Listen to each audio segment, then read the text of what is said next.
Hello everyone, আসসালামু আলাইকুম। সবাই কেমন আছেন? আজকে আপনাদের সাথে একটা ভিন্ন জিনিস শেয়ার করব, সেটা দেখতে থাকুন। সাদবাবু সব সময় এখন ইদানিং ঘরের সব কিছু এলোমেলো করে দেয়। এই দেখুন, এই ছোট্ট র্যাকটা ধরে সে সব সময় এই র্যাকের যে জিনিসপত্র আছে, আমার পোশাক, ওর বাবার পোশাক, ওর পোশাক, সব কিছু নিচে ফেলে দেয় আওলায়ে। আবার আমার বা ওর বাবার কষ্ট করে উঠাইতে হয়, আবার নামায়। সারাক্ষণ সে এই র্যাকটা নিয়েই ব্যস্ত থাকে।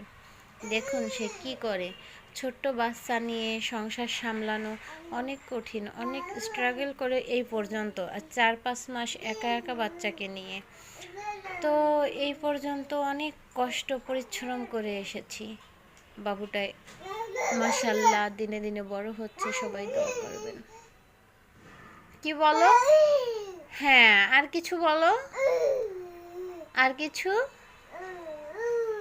আল্লাহ হাফেজ, আল্লাহ হাফেজ, আল্লাহ হাফেজ দাও।